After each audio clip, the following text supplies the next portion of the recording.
Olá, queridos irmãos, bom dia a todos. Espero aí que o áudio esteja funcionando bem, né? Vocês podem dar aí um retorno sobre isso. Mais uma vez nos reunimos aqui através desse meio para estudar a palavra de Deus. Nós terminamos o assunto sobre como ouvir e como aplicar a pregação e hoje vamos entrar em um novo assunto. Na verdade, nós vamos em breve chegar a assuntos relacionados à vida da igreja. Porém, primeiro precisamos ter certeza que sabemos e entendemos bem os fundamentos sobre esse assunto, que são as questões ligadas ao Evangelho. Por isso vamos começar com essa pergunta: o que é o Evangelho? Mas antes disso, nós vamos ler no livro de Salmos, o Salmo de número 128, que diz o seguinte: Bem-aventurado aquele que teme o Senhor e anda nos seus caminhos. Do trabalho de tuas mãos comerás, feliz serás e tudo te irá bem. Tua esposa no interior de tua casa será como a videira frutífera, teus filhos como rebentos da oliveira à roda da tua mesa. Eis como será abençoado o homem que teme ao Senhor. O Senhor te abençoe desde Sião, para que vejas a prosperidade de Jerusalém durante os dias de tua vida. Veja os filhos de teus filhos, paz sobre Israel. Vamos então orar ao Senhor, suplicando aí a sua bênção. Pai Celestial, Deus bendito, mais uma vez queremos te dar graças por tudo que o Senhor faz, por esse dia, por essa oportunidade que o Senhor nos dá agora de estudar a tua palavra. Pedimos tua bênção, tua graça, sabedoria do céu, para esse momento que nós possamos aprender mais sobre o Evangelho, mais sobre a tua palavra, firmar a nossa fé, entender a relação entre diferentes pontos dessa fé que nós confessamos, que o Senhor nos dê a graça de viver, pensar de acordo com essa fé. Pai eterno e bendito, rogamos por aqueles que estão assistindo ao vivo, aqueles que possam vir assistir depois, que o Senhor estenda sobre cada um sua bênção, sua graça, que dê discernimento e tudo isso pela palavra do Senhor. Nós pedimos isso, Senhor, em nome de Cristo. Amém. Muito bem.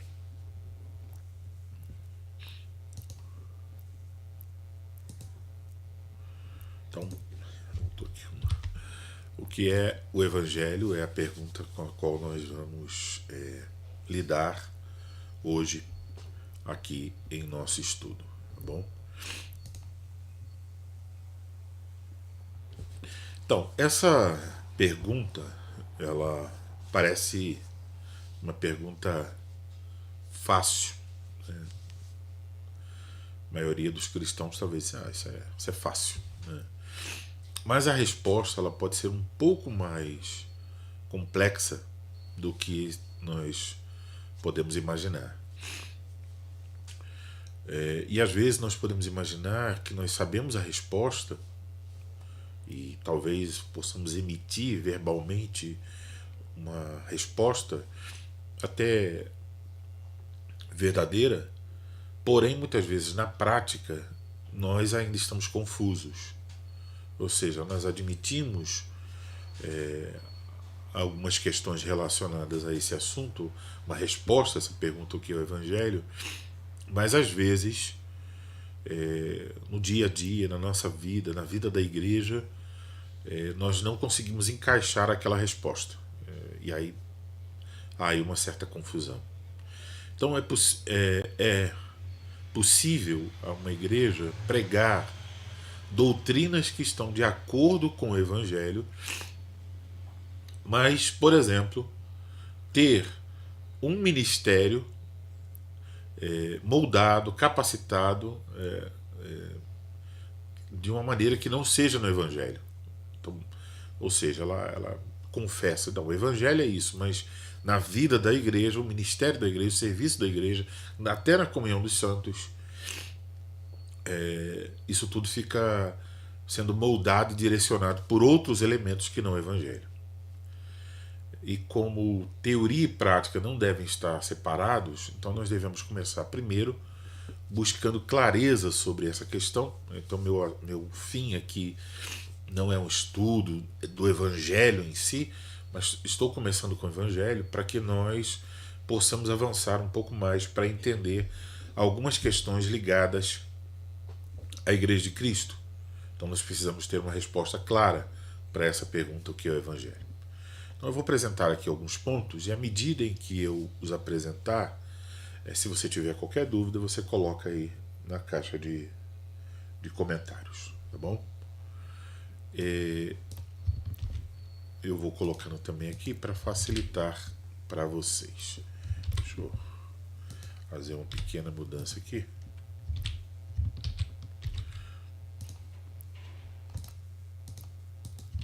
Pronto. Então essa é a primeira questão que devemos olhar, né? O que é o evangelho? O primeiro ponto para essa resposta é: o evangelho é uma boa notícia, não um bom conselho. Então, esse é o primeiro ponto aí. Então o evangelho, ele não é um modo de vida. Ele, claro, ele tem consequências para o nosso modo de vida, mas ele não é simplesmente um modo de vida. Por que ele não é um modo de vida? Porque o evangelho, essencialmente, ele não é o que nós fazemos, mas aquilo que foi feito por nós, aquilo que nós devemos responder, é verdade. Mas o evangelho não é essencialmente um modo de vida, uma maneira de viver, o que nós fazemos. Não, o evangelho é a respeito do que foi feito a nosso favor. Então, como eu já disse, isso tem consequências, né? Nós devemos responder a isso, a algo que em resposta nós fazemos, mas essencialmente não é isso. Essencialmente é o que foi feito a nosso favor. O próprio termo, palavra, que é traduzida para evangelho, ela tem origem no texto grego em uma notícia sobre um fato já ocorrido. Então aconteceu alguma coisa, a notícia dessa coisa que aconteceu, né, ela é o evangelho. Então o termo grego para evangelho significa simplesmente proclamar ou anunciar as boas novas ou as boas notícias. Então aconteceu alguma coisa, então nós vamos anunciar que isso aconteceu. Isso é então evangelizar, né? Esse verbo evangelizar, que é anunciar as boas notícias, as boas novas, ele ocorre aí no Novo Testamento, na versão grega do Novo Testamento, perdão, na versão grega do Antigo Testamento, que é a Septuaginta, né, a tradução do Antigo Testamento para o grego. Já essa palavra, evangelho, ocorre lá na Septuaginta 23 vezes. Um exemplo é o Salmo 40. Vamos lá olhar o Salmo 40 para identificar aonde está no texto grego, tá, gente? Na versão grega, que é a Septuaginta. Então, vamos olhar aqui. Fica bem claro, né? Proclamarei as boas novas, versículo 9 do Salmo 40. Proclamarei as boas novas de justiça na grande congregação. Jamais cerrei os lábios, tu o sabes, Senhor. Então, como vocês sabem, o Antigo Testamento foi escrito em hebraico, mas depois houve, né, foi elaborada uma tradução do Antigo Testamento do hebraico para o grego. Isso aconteceu antes dos tempos do Novo Testamento. Essa tradução ela é chamada de Septuaginta, tá? Então, nessa versão que está em grego, a palavra usada aqui, onde está escrito proclamei as boas novas, basicamente evangelizei, seria isso, tá? Então aqui houve uma proclamação das boas novas de justiça. Então isso mostra claramente o uso dessa palavra já lá na Septuaginta. Então esse termo geralmente ele é usado para anunciar a boa notícia de algo que aconteceu e que geralmente na Bíblia tem vínculo com o resgate ou a libertação do povo que estava em perigo. Por exemplo, ainda no uso da Septuaginta, o Salmo 96. Vamos dar uma olhada lá no Salmo 96, versículo de número 2. Vamos ler o 1 e o 2, né? Cantai ao Senhor um cântico novo. Cantai ao Senhor todas as terras. Cantai ao Senhor, bendizei o seu nome, proclamai a sua salvação dia após dia. Também aí no texto grego, Septuaginta, aparece aí o verbo evangelizar. Então, onde está proclamai, né? Então, anunciai a boa notícia da sua salvação dia após dia. Então, geralmente, esse verbo evangelizar está vinculado a isso. Anunciar uma boa notícia de libertação, de salvação. Já lá no Antigo Testamento grego tem esse sentido. No Novo Testamento, os termos gregos eles são traduzidos por evangelho, que é boas novas, boa notícia, evangelizar, que significa proclamar, anunciar as boas novas, essa boa notícia, e evangelista, que é aquele que proclama ou anuncia as boas novas. Esses termos aí, tanto seja o evangelho, né, que é um substantivo, quanto o verbo evangelizar e também o termo evangelista, eles ocorrem pelo menos no Novo Testamento 133 vezes. Então é um uso aí frequente, né, em muitas passagens um desses três termos aí aparece. Então, uma vez que nós entendemos o significado da palavra evangelho, eu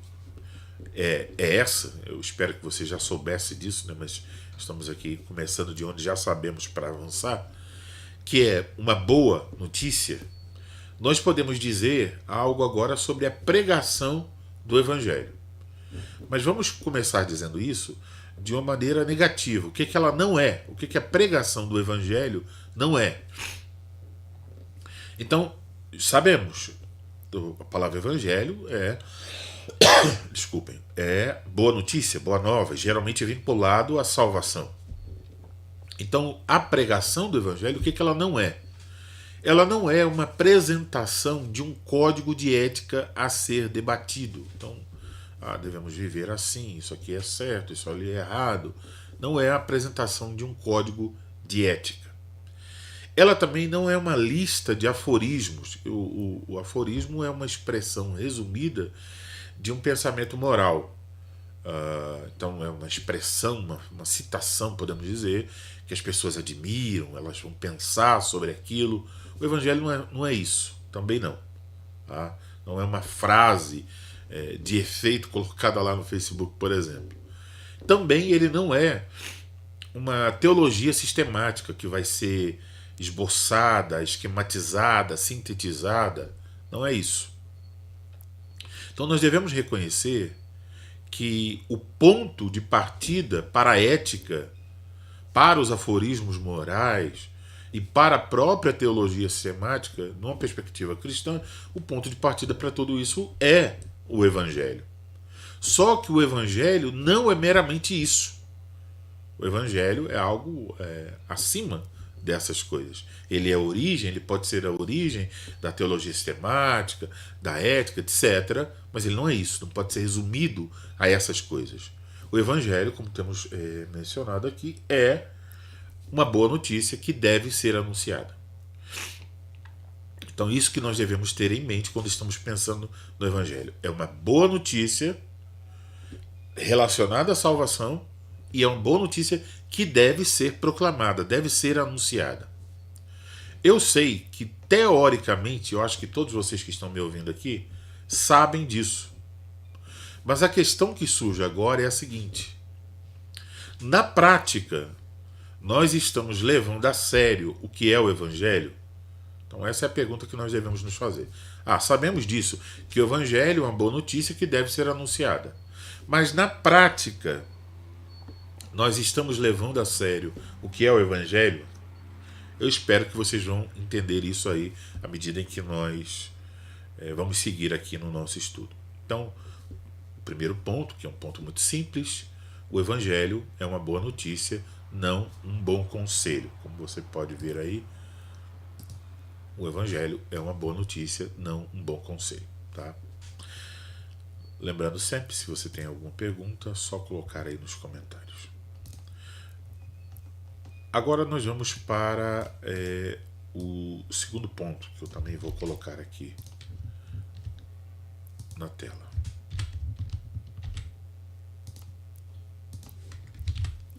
O Evangelho é uma boa notícia que anuncia que nós fomos resgatados. Então, a pergunta se, como acabamos de ver, o Evangelho é uma boa notícia, ele não é simplesmente um bom conselho, né? Um aforismo, um conselho ético ou coisa similar. Ele é uma boa notícia e vimos que essa boa notícia está vinculada à salvação, ao resgate, à libertação. Então o Evangelho é uma boa notícia que anuncia que nós fomos resgatados. E a pergunta que surge imediatamente é: fomos resgatados do quê? Do que nós fomos resgatados? Do que nós somos salvos? Do que nós somos libertos? Isso é a questão aqui. Então esse é um ponto importante, saber do que fomos resgatados. E podemos ver várias passagens que oferecem uma resposta a essa pergunta. Vamos começar com uma que está em 1 aos Tessalonicenses, capítulo de número 1.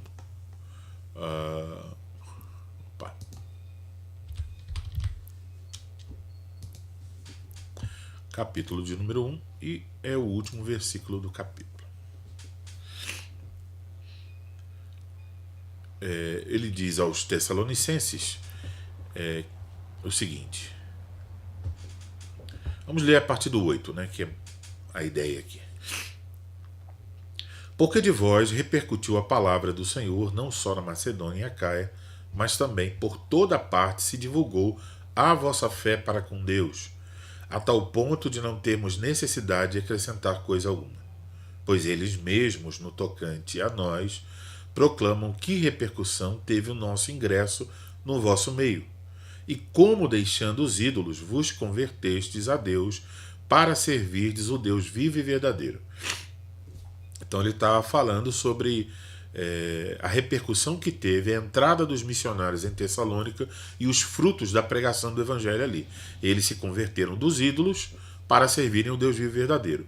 Mas não só isso. Então receberam o Evangelho, foram convertidos, para aguardardes dos céus o seu Filho, a quem ele ressuscitou dentre os mortos, Jesus, que nos livra da ira vindoura. Então, uma das coisas que a Escritura diz sobre essa libertação, essa salvação, é justamente essa ira vindoura da qual nós somos livres. Então Jesus nos livra da ira vindoura. Esse Jesus que há de voltar, esse Jesus a quem nós estamos aguardando, é aquele que nos livra da ira vindoura. Isso é o testemunho das Escrituras. Essa ira vindoura aqui mencionada, ela é uma referência à ira de Deus. É a ira que está por vir. Quer dizer, a ira que Deus vai derramar sobre aqueles que não estiverem refugiados em Cristo Jesus. Isso quer dizer que lá atrás, na história da humanidade, nós deixamos de nos relacionar com Deus. A humanidade se colocou numa posição de tornar-se inimiga de Deus. O nosso relacionamento com Deus, então, foi rompido quando nossos primeiros pais, Adão e Eva, pecaram, se rebelaram contra Deus lá no Jardim do Éden e se colocaram ao lado do diabo. Então, nosso relacionamento com Deus foi interrompido ali. E por isso a Escritura então fala que aqueles que vivem no pecado, aqueles que não abraçam o Evangelho, eles estão debaixo da ira de Deus. Por exemplo, em Romanos capítulo 1, versículo 18 ao 32, o apóstolo Paulo diz que a ira de Deus é o maior problema da condição humana. E podemos então observar, por exemplo, fazer algumas perguntas e buscar a resposta aqui em nosso texto. Vamos lá para Romanos, capítulo de número 1.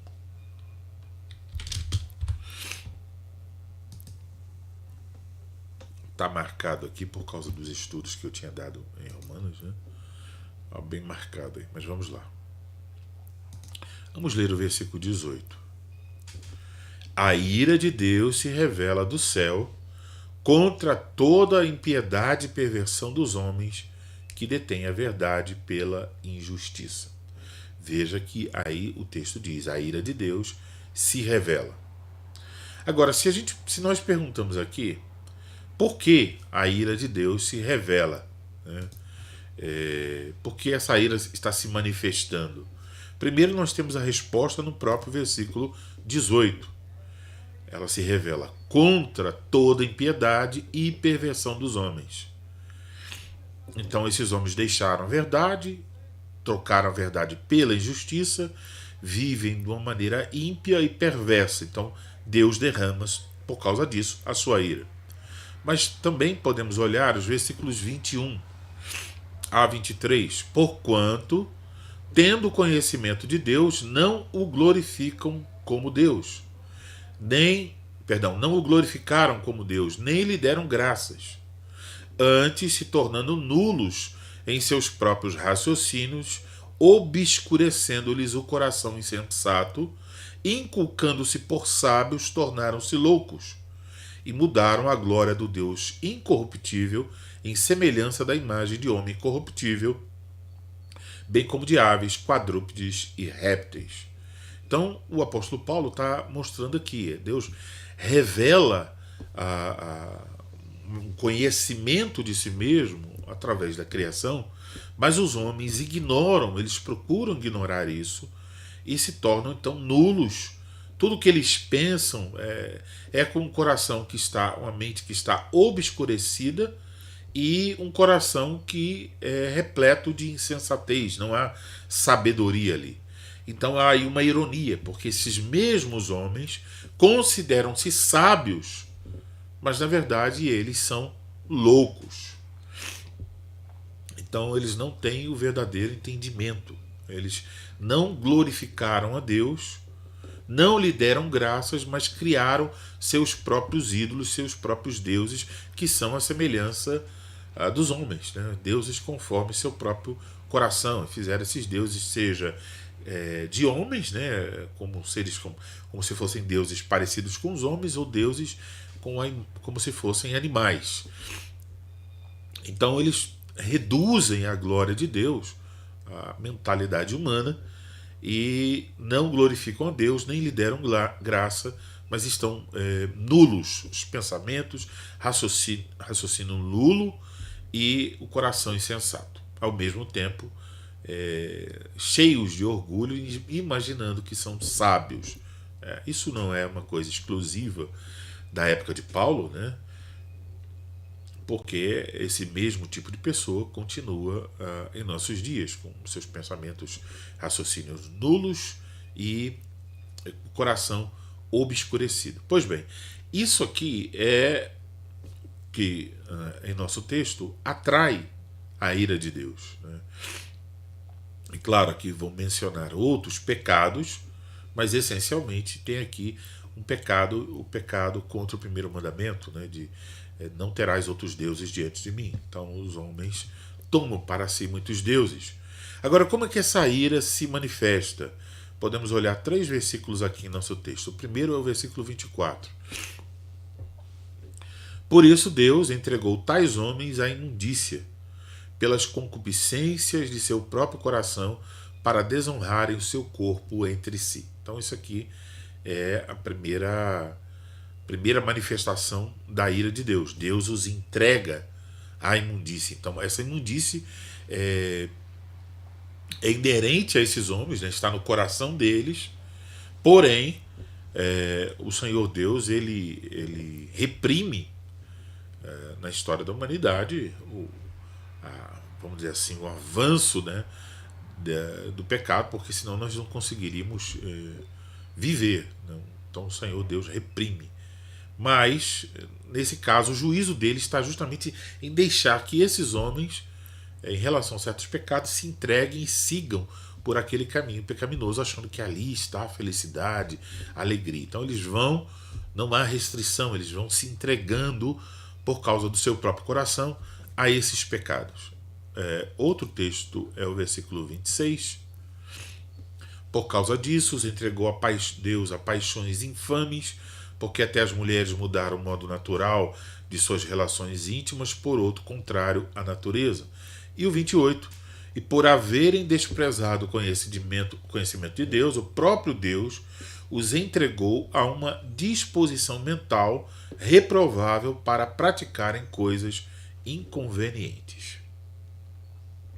E aí vai dizer, cheios de toda malícia, de injustiça, malícia, avareza, maldade, possuídos de inveja, homicídio, contenda, dolo e malignidade, sendo difamadores, caluniadores, aborrecidos de Deus, insolentes, soberbos, presunçosos, inventores de males, desobedientes aos pais, insensatos, pérfidos, sem afeição natural e sem misericórdia. Então, aqui está uma descrição da condição dessas pessoas que desprezam a Deus com a sua vida. Tá?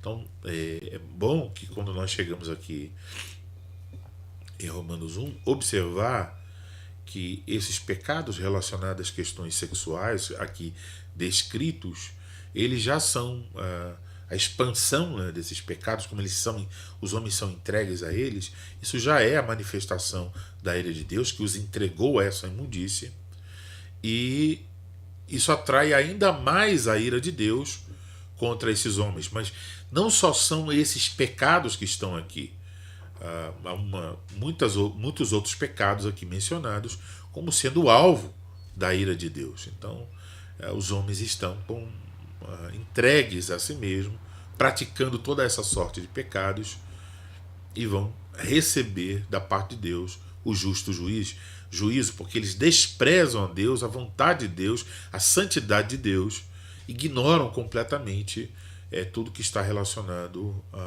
à palavra de Deus e à vontade de Deus. Então há uma cegueira completa. Como não é uma pregação, eu posso aqui compartilhar, eu não gosto de ficar compartilhando coisas de leituras pessoais na pregação, mas aqui é apenas um estudo. Como alguns de vocês sabem, essa semana eu estive lendo aí o livro O Sobrinho do Mago, das Crônicas de Nárnia, do C.S. Lewis, e é muito interessante observar como ele retrata alguém que não tem conhecimento de Deus. Então lá tem um personagem chamado Tio André, que é o mago aí da história, né, o sobrinho do mago. Então ele é o mago, Tio André, e quando ele está lá em Nárnia, depois da criação de Nárnia, os animais, nem todos os animais falam em Nárnia, né? Alguns animais foram eleitos lá, escolhidos, para que eles pensassem, falassem e amassem. E aí, esses animais que falam, têm capacidade de raciocínio lá em Nárnia, eles acabaram de ser criados, né? E eles não sabem muita coisa. Então, eles estão olhando lá para o tio André com um determinado comportamento, que o tio André não está gostando de Nárnia, ele não pode gostar de Nárnia, ele não tem o coração para amar Nárnia, ele tem desprezo por Nárnia, desprezo pelo próprio leão, Aslan, que nessa imagem aí, né, seria dentro desse mundo representaria Cristo. Eles têm dúvida se ele é um bicho ou se ele é uma árvore, né? Então há uma ironia ali profunda, né? Porque os animais estão ali dizendo, bom, será que ele é uma árvore? Será que ele é um bicho? Veja, ele não conseguia ele ficou tão apavorado e tão louco que ele não conseguia falar. Mas um outro fato interessante é que ele não conseguia perceber que esses animais eram diferentes dos outros animais, que esses animais tinham capacidade de raciocínio e que eles falavam.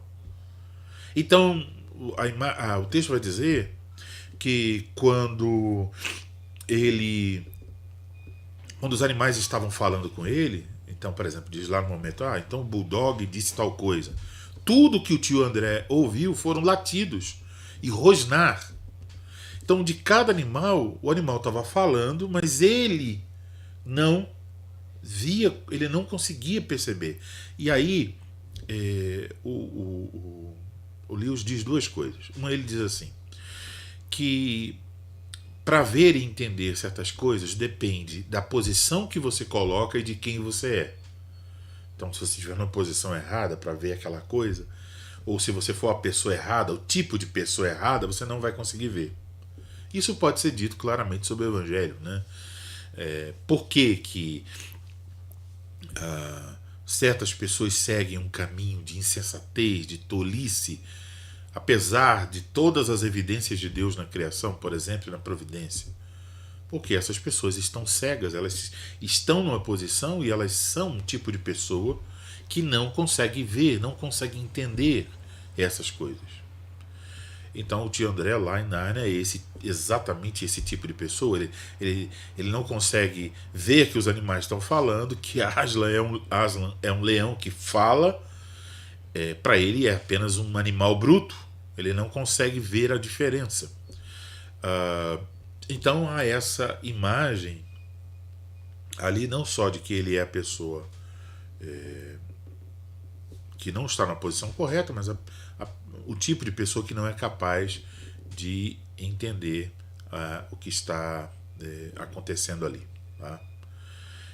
E aí, uma das coisas também que o Lewis diz é o seguinte, que quando nós nos esforçamos para não querer entender uma coisa, geralmente nós temos algum êxito nisso aí. Então, quando nós somos tão tolos para não querer entender uma coisa, então nós ficamos criando dificuldades em nossa mente para não aceitar alguma coisa que está aparecendo diante de nós, então geralmente nós temos sucesso. É o tipo de coisa. O tio André, ele, quando ouviu a primeira vez, será que esses animais estão falando? Mas ele resiste a essa ideia e pronto. Então tudo que ele ouve depois não é a realidade mais. Ele está ouvindo apenas a sua imaginação deturpada, né? Ele está pensando que os animais estão latindo, berrando e fazendo outros sons quando eles estão falando com ele. Então os animais estão olhando e vendo ele lá todo apavorado, e ele mesmo sem falar, só fazendo tipo calma, totó. Eles não estão entendendo. Para eles, então, ele é um bicho. Então há esse elemento aí de ironia. E o homem sem Cristo, ele olha para o Evangelho, ele não consegue entender, ele não consegue ver. O coração do homem sem Cristo resiste à revelação de Deus, por exemplo, na criação. Então, a criação está dizendo, existe um Deus sábio, justo, bom. E a providência também está dizendo isso, mas o homem procura enganar-se a si mesmo de maneira que ele não... Ele faz por onde não querer, né, receber isso como uma verdade. Então ele começa a ter uma percepção totalmente equivocada. Ele está numa posição errada e ele é um tipo de pessoa incapaz de ver essa realidade. Então ele se coloca numa posição em que não consegue entender a realidade daquilo que está acontecendo realmente. Tá? E aqui, então, quando nós lemos aqui no versículo 18, né? A ira de Deus se revela do céu contra toda impiedade e perversão dos homens que detêm a verdade pela injustiça. Então, há essa troca. Joga fora a verdade e abraça a injustiça. E aí, então, Deus derrama sua ira sobre os homens por causa disso, por causa dessa rejeição ao próprio Deus. Para entender isso, é preciso voltar então a atenção para o início da história, para o que aconteceu no Jardim do Éden. Então, por causa do pecado dos nossos primeiros pais, toda a terra ficou debaixo de maldição. Vamos dar uma olhada lá em Gênesis 3, 17 até o 19, que diz assim: E Adão disse, visto que atendeste à voz de tua mulher e comeste da árvore que eu te ordenara não comesses, maldita é a terra por tua causa, em fadigas obterás dela o sustento durante os dias de tua vida. Ela produzirá também cardos e abrolhos, e tu comerás a erva do campo. No suor do teu rosto comerás o teu pão, até que tornes a terra, pois dela foste formado, porque tu és pó, e ao pó tornarás. Então aqui observa-se que a terra inteira ficou debaixo de maldição. É importante observar que a maldição aqui não é o trabalho, porque o trabalho foi algo que Deus deu ao homem antes da queda, né?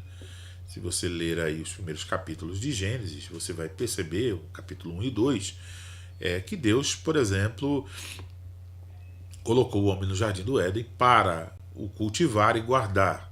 Então, temos aí duas atividades, né? A atividade de cuidar do jardim, cultivar o jardim, e a atividade de preservar, de guardar o jardim contra inimigos que pudessem atacar esse jardim, como foi no caso da serpente, que lá estava, né? Satanás, usando a serpente, enganou Eva. Então, o Adão falhou, ele não percebeu esse ataque, né? E não providenciou ali a defesa para a sua esposa. Então, nossos pais cederam à tentação, eles pecaram, e por causa disso a terra inteira ficou debaixo de maldição, criando aí dificuldades, inclusive, para o trabalho do homem.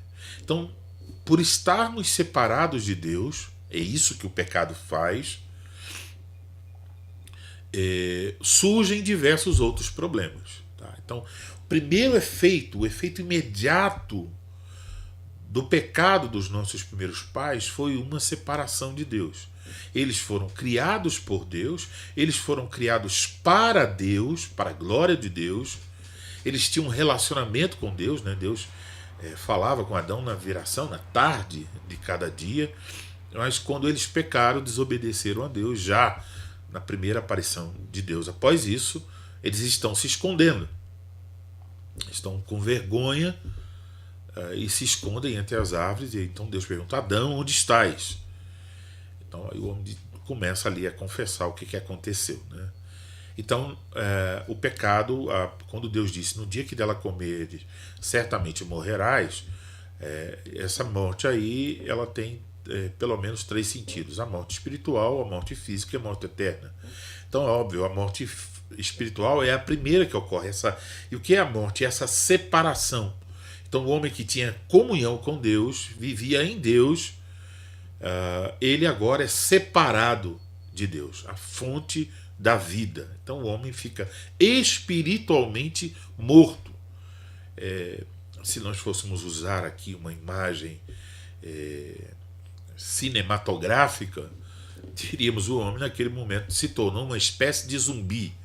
Ele tem carne, ele tem ossos, ele caminha, ele é um zumbi avançado, né? Ele consegue trabalhar, ele consegue casar, ele consegue pensar, criar, mas ele está espiritualmente morto. Esse é o sentido aí da morte, né? Um dia que dela comer, certamente morrerás. Claro que depois há a consequência da morte física, e para aqueles que morrem sem Cristo, há a consequência da morte eterna.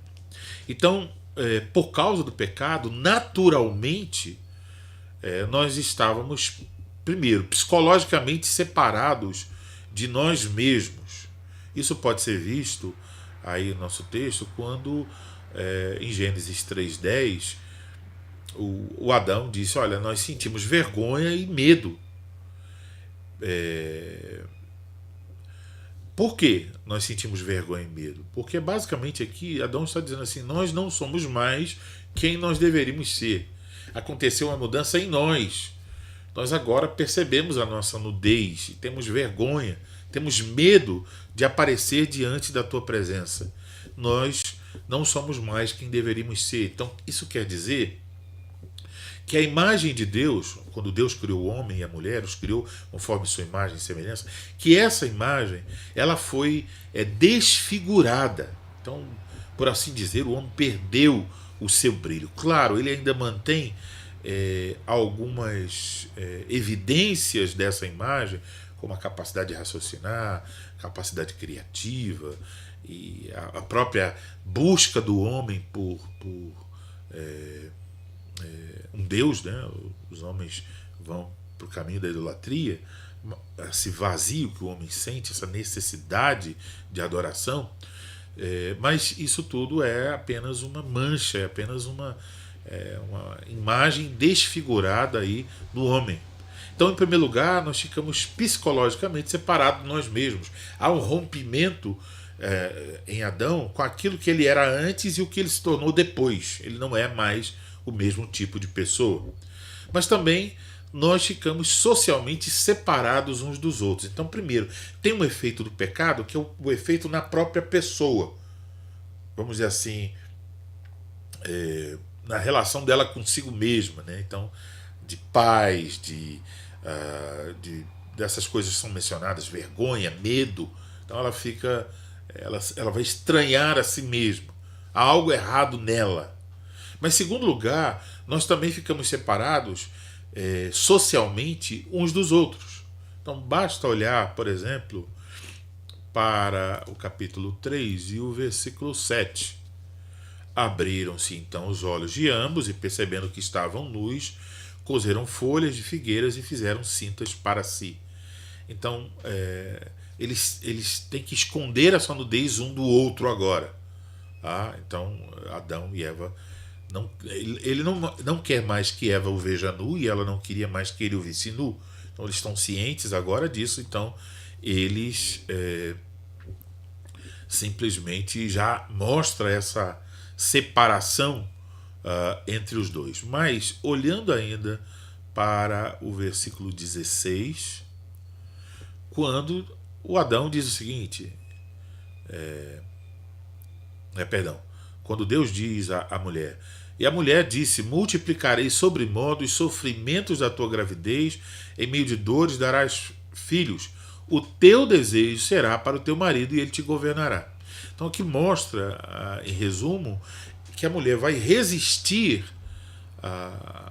o seu papel e o homem iria, como resultado do pecado, exercer um domínio. Aqui não está dizendo, não é uma ordenança para domínio, né? O ensino bíblico é muito diferente disso. O que está relatando aqui é a consequência. Então, quando o homem ele quer governar como um tirano sobre sua mulher, é isso que está mostrando aqui, que isso é um efeito, uma consequência do pecado dos nossos primeiros pais. O procedimento da mulher passa a ser errado e a resposta do marido a isso também. Então, a esse distúrbio, essa separação aqui. E olhando lá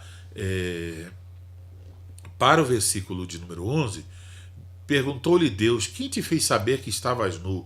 Comeste da árvore de que te ordenei que não comesses?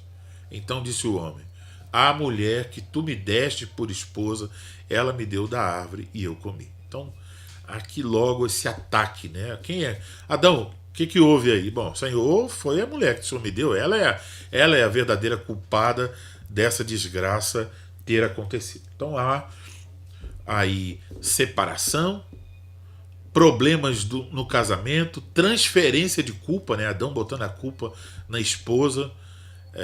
Então percebemos aí também esse tipo de separação. Então, uma separação em certo sentido interna, não é mais o mesmo homem que era antes, não é mais a mesma mulher que era antes. Eles sentiram vergonha e medo. Depois há uma separação do outro, no caso só tinha dois, então se separam, tem vergonha um do outro, Adão acusa sua esposa, Deus anuncia que por causa do pecado vão ter problemas aí no casamento, há transferência de culpa, mas também, por fim, devemos perceber que nós estamos separados também da própria natureza, daquilo que Deus criou. Então isso fica evidente nos versículos 16 a 9. Vamos ler de novo. E a mulher disse: multiplicarei sobremodo o sofrimento da tua gravidez, em meio a dores darás à luz filhos, o teu desejo será para o teu marido, e ele te governará. E Adão disse: visto que atendeste à voz de tua mulher, e comeste da árvore que eu te ordenara não comesses, maldita é a terra por tua causa, em fadigas obterás dela o sustento durante os dias de tua vida. Ela produzirá também cardos e abrolhos, e tu comerás a erva do campo. No suor do rosto comerás o teu pão, até que tornes a terra, pois dela foste formado, porque tu és pó, e ao pó tornarás. Então, vemos aqui, nessas palavras, né, de juízo do Senhor Deus, vemos sofrimento, trabalho árduo, porque a terra agora daria os seus frutos com dificuldade, degeneração física e finalmente a morte, né? Você vai voltar ao pó de onde você veio. E lemos aqui no versículo 17 que a terra está debaixo de maldição. Maldita é a terra por tua causa, diz o Senhor Deus a Adão. E podemos ver isso lá em Romanos, capítulo 8, versículo 18. Porque para mim tenho por certo que os sofrimentos do tempo presente não podem ser comparados com a glória que há de ser revelada em nós. A ardente expectativa da criação aguarda a revelação dos filhos de Deus. Pois a criação está sujeita à vaidade, não voluntariamente, mas por causa daquele que a sujeitou, na esperança de que a própria criação será redimida do cativeiro da corrupção para a liberdade da glória dos filhos de Deus. Porque sabemos que toda a criação, a um só tempo, geme e suporta as angústias até agora. E não somente ela, mas também nós, que temos as primícias do Espírito, igualmente gememos em nosso íntimo, aguardando a adoção de filhos, a redenção do nosso corpo. Porque na esperança fomos salvos. Ora, a esperança que se vê não é esperança, pois o que alguém vê, como espera? Mas se esperamos o que não vemos, com paciência o aguardamos. Então, o apóstolo Paulo fala aqui sobre quando os filhos de Deus forem redimidos, quando a nossa salvação chegar à sua concretização final, a criação que recebeu aquela maldição registrada em Gênesis 3, quando ela que agora está sob maldição, gemendo, a criação geme, aguardando a concretização da nossa salvação, essa criação será redimida, ela será liberta dessa prisão de maldição na qual está. Essa prisão é chamada aí de cativeiro, no versículo 21, cativeiro da corrupção. Então, a criação está afetada pela maldição. O mundo inteiro, toda a terra, a criação de maneira geral, os animais, as plantas, as árvores, tudo afetado por causa do pecado. Mas quando a nossa salvação se concretizar, então haverá novo céu, nova terra, e aí então a criação estará redimida completamente dessa maldição, né? Então vai ser algo simplesmente maravilhoso, né? Você pode pensar assim: se hoje nós sentimos o aroma de certas frutas e dizemos que aroma delicioso, e quando provamos a fruta dizemos que fruta gostosa, e isso numa terra debaixo de maldição. Mas imagine então que no novo céu e na nova terra a maldição será retirada e tudo será muito melhor do que agora. Então imagine quantas coisas boas nós vamos desfrutar por toda a eternidade na criação de Deus, né? Novos céus e nova terra. Então não é só novos céus, é novos céus e nova terra. E o Apocalipse fala da igreja de Cristo descendo à terra. Então vamos desfrutar das boas coisas da criação do Senhor Deus. Então a criação estará livre dessa maldição. Isso significa então, voltando à questão do pecado, que por causa do pecado, agora ainda enquanto essa redenção não acontece, o mundo e tudo que está no mundo está desajustado. Então nós devemos ter consciência dessa questão. Tudo que está nesse mundo está desajustado. Então nós precisamos ser resgatados dessa maldição, que é a ira de Deus no presente, e precisamos ser resgatados da consequência final dessa ira, dessa maldição, que é a ira vindoura. Então o texto 1 Tessalonicenses diz que Cristo nos livra da ira vindoura. Então nós precisamos de um modo de resgate da ira presente que se manifesta agora, Romanos 1, e o resgate que nos livre da consequência final do pecado, que é a ira vindoura, a ira que os pecadores receberão como parte do juízo final de Deus.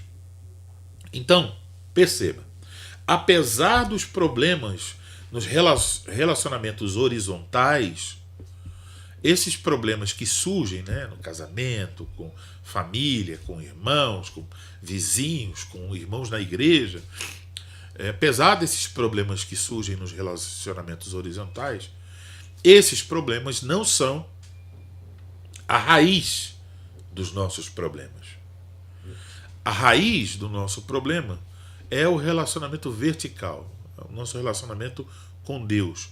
Uma vez que o relacionamento com Deus foi quebrado pelos nossos primeiros pais lá no Éden, todos nós, descendentes de Adão, somos filhos de Adão, filhos de Eva, todos nós, descendentes de Adão, agora temos esse problema do relacionamento com Deus, um relacionamento vertical.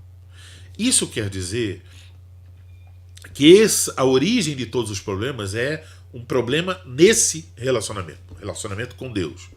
Então todos os problemas humanos são meramente o quê? Sintomas. Qual é a causa de todos os problemas humanos? É um problema no relacionamento com Deus. É a nossa separação de Deus. Aí está a origem, a causa de todos os demais problemas. Então é por isso que quando pessoas ficam buscando soluções que parecem, né, que serão uma solução ali para a pessoa, ela depois descobre. Por exemplo, às vezes a pessoa diz: meu problema é a falta de dinheiro. E ela luta, corre, inventa mil coisas e às vezes consegue, né, alcançar ali o dinheiro, mas não encontra paz, não encontra alegria. Ela pensa: o problema é que essa mulher aqui é um problema, eu vou me divorciar dela e vou casar com outro. Aí casa com a outra e daqui a pouco também divorcia da outra. E alguns casam 2, 3, 4, 5, 6 vezes porque o problema está no outro, né? Então as pessoas pensam que os problemas estão ali nas pessoas, mas isso já é a consequência de um problema maior, né? Então o problema maior é esse, a nossa separação de Deus. Então fica tudo desajustado. Se você está separado de Deus, se você não tem um relacionamento verdadeiro, não ficcional, não imaginativo, como muitos imaginam ter, né? Mas se você tem um relacionamento verdadeiro com o Deus da Bíblia, conforme a Bíblia, você então pode seguir por um bom caminho. Mas se você não tem, toda a sua vida fica desajustada. A pessoa pode colocar regras, pode colocar frases de efeito, né, aforismos, pode ter várias coisas ali que ela faz, pode estar numa igreja cheia de regras, que faça isso, não faça aquilo, tal, mas ainda fica lá, aquele problema permanece. Porque o problema tem que ser resolvido, e o problema tem a ver do seu relacionamento com Deus de verdade, né? E motivo, então, de toda a infelicidade e maldição é isso, é essa separação de Deus. É a necessidade de sermos reconciliados com Deus. Veja aí 2 Coríntios, capítulo 5.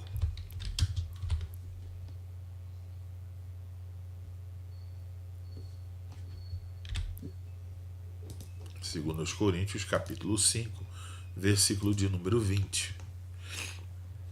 De sorte que somos embaixadores em nome de Cristo, como se Deus exortasse por nosso intermédio Em nome de Cristo, pois, rogamos que vos reconcilieis com Deus. Então, a necessidade, Paulo diz, nós chamamos as pessoas a se reconciliarem com Deus. Então, a reconciliação é que lá no Éden, o relacionamento entre Deus e o homem foi rompido, e agora, pelo Evangelho, os proclamadores do Evangelho estão dizendo: reconcilie-se com Deus. Lide com o problema básico do ser humano. É esse. Ele precisa de reconciliação com Deus, porque Deus é a fonte de todas as coisas. Você está fora desse relacionamento com Deus, toda a sua vida será desajustada. Então, a coisa mais importante na vida de um ser humano é a restauração do seu relacionamento com Deus. Se isso não for feito, todas as outras tentativas são paliativos. Um paliativo, ele pode trazer momentaneamente a ideia de um alívio, né? Da pessoa, tem um paliativo, eu estou melhor, tá? Aí ele vai seguir com a vida. Mas daqui a pouco aquilo volta. E muitas vezes, por exemplo, se for um câncer, né? Então vai matar a pessoa. Não esteve cuidando da causa, mas apenas tentando colocar remédio em alguns efeitos. Então, muito da pregação que se diz pregação do Evangelho, mas não é, dos nossos dias, são pregações tentando lidar com efeitos do pecado. Ah, você está sofrendo, pare de sofrer. Está doente, vamos orar para curar. Tem um problema na justiça, tem um problema no casamento, com os filhos, vamos orar aqui para acontecer um milagre. As pessoas querem milagres, mas elas não querem a cura.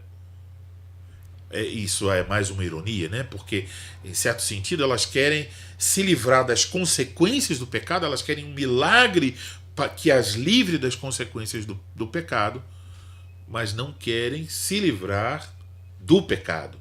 Não querem se arrepender e não querem ser reconciliados com Deus de fato. Elas querem ter a ilusão de que Deus as quer bem, que vai abençoá-las, tirar todas as maldições, mas não querem ter um relacionamento correto com Deus. Então, observe, o nosso segundo ponto é justamente esse. O Evangelho é a boa notícia que anuncia a reconciliação com Deus, que anuncia o resgate da maldição presente, porque a ira de Deus se revela no presente, e o resgate da maldição no futuro, no juízo final, a ira vindoura de Deus, sobre a qual lemos em 1 Tessalonicenses 1. Então, observamos hoje esses dois pontos aí, né? Vou voltar aqui. O Evangelho é uma boa notícia, não meramente um bom conselho. O Evangelho é uma boa notícia que anuncia que nós fomos resgatados, que nós fomos reconciliados com Deus. Então, à luz de tudo que eu disse, que vimos aí em Gênesis, a maldição, o rompimento, né? O problema com nós mesmos, com os outros, com o próprio Deus. Então, à luz de tudo isso, percebemos, e com a criação, né, percebemos que o efeito de estarmos com problema conosco, estarmos com problema com o próximo, estarmos com problema com a criação, isso tudo é consequência de um problema maior. E o problema maior é o nosso relacionamento com Deus. Então perceba o seguinte, esse ensino vale não só para entender problemas do homem sem Cristo, que precisa ser reconciliado com Deus por meio de Cristo, para lidar com um problema básico, mas isso também reflete na nossa vida cristã. Quando nós estamos tendo problemas conosco, com outros, geralmente a raiz desses problemas é o nosso relacionamento com Deus. Tem a ver com a nossa confiança com Deus, tem a ver com a nossa satisfação em Deus, né, contentamento nele. Então, quando o nosso relacionamento com Deus, mesmo que sejamos salvos, mas esse relacionamento não é cuidado, e nós meio que escanteamos o nosso relacionamento com Deus, óbvio que nós vamos começar a perceber na nossa vida uma série de outros problemas. Um tipo de desencontro conosco, um tipo de desencontro com o próximo e com a criação, com o mundo como um todo. À medida em que você deixa de priorizar o seu relacionamento com Deus, a sua vida vai gradativamente se tornando desajustada. Então, se você quer ajustes, você tem que manter a centralidade do seu relacionamento com Deus. O que é mais importante para você? Se você fica tentando jogar gotinhas de remédio em cima dos sintomas, isso não funciona. Se você não cuida do que é essencial, no caso, o seu relacionamento com Deus, então você vai dizer assim, eu sou um cristão, eu estou salvo, tal, mas a sua vida fica aquele desajuste, porque você não está cuidando da coisa mais importante. A coisa mais importante é o seu relacionamento com Deus. À medida em que esse relacionamento acontece de forma bíblica, você se submetendo a Deus, amando a Deus, confiando em Deus, vivendo para a glória de Deus, as outras coisas, como consequência disso, começam a se ajustar. Por isso, você deve tomar cuidado também no tocante a esse assunto. Tá bom? Encerramos então por hoje, né? Não vou me estender mais aqui. Ainda vamos ver outros pontos mais à frente, né? No próximo domingo, se o Senhor Deus permitir, e ainda tentando buscar uma resposta para essa pergunta: o que é o Evangelho? Tá? Parece que não há nenhuma dúvida aqui. Vai aqui a minha saudação para Carla, também para o irmão Cid Clay, a sua família, que nos acompanham lá de Paulista, em Pernambuco. Ok? Obrigado pela sua atenção. Permitindo o Senhor Deus, hoje à tarde, às 4 horas da tarde, às 16 horas, estaremos ali no hotel, no bairro Anália Franco, cultuando ao Senhor Deus. O texto da pregação de hoje é Apocalipse capítulo 3, versículo de 1 a 6. Então, por favor, leia, ore a esse respeito, prepare-se para ouvir a pregação da palavra do Senhor hoje à tarde. Espero que pelo menos uma parte de vocês que está acompanhando aqui o estudo esteja lá conosco hoje à tarde, tá bom? Vamos orar, agradecer ao Senhor por essa oportunidade de estudar a sua palavra. Pai Celestial, graças damos por mais este estudo que o Senhor nos permitiu ter. Guia-nos, direciona-nos em todas as coisas, para que nosso coração esteja firmado nas verdades da Tua palavra, que é tão maravilhosa, que é luz para nosso caminho, lâmpada para os nossos pés. Ajuda, Senhor, para que o Evangelho seja por nós compreendido e que nós possamos viver de maneira adequada a essa compreensão.